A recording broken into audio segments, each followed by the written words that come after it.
বারবার কি পাতলা পায়খানা হচ্ছে? অবহেলা করবেন না। ডায়রিয়া হলে এই কয়েকটি কাজ আপনাকে দ্রুত সুস্থ হতে সাহায্য করবে। নমস্কার, আমার নাম গোপাল।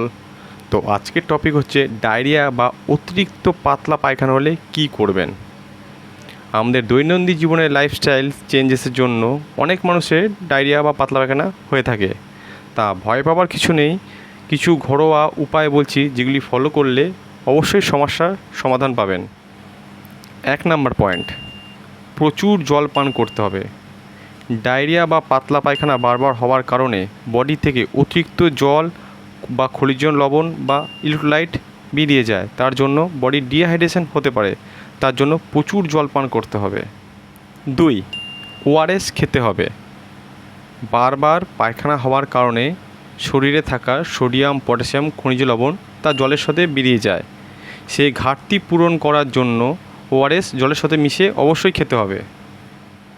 3 নম্বর, হালকা খাবার খান।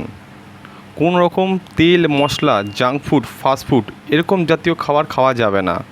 তাতে আপনার অন্ত্রে বা ইন্টেস্টাইনে চাপ পড়বে, ডায়রিয়ার পরিমাণ আরও বাড়বে। তার জন্য আপনার হালকা খাবার খান, যেমন ভাত, কলা, আলু সেদ্ধ, খিচুড়ি ইত্যাদি। 4, বিশ্রাম নিন। শরীর থেকে অতিরিক্ত জল বেরিয়ে যাওয়ার কারণে শরীরে থাকা সোডিয়াম, পটাশিয়াম, খনিজ লবণ এমনকি ইলেক্ট্রোলাইটও বেরিয়ে যায়। তার ফলে শরীর দুর্বল হয়ে পড়ে। বিশ্রাম নিলে শরীর তার পুনরায় শক্তি আবার ফিরে পাবে। 5, হাত পরিষ্কার রাখুন। কারণ হাতে থাকা জীবাণু, ভাইরাস, ব্যাকটেরিয়া আমাদের খাওয়ার সাথে সাথে পেটে যায়।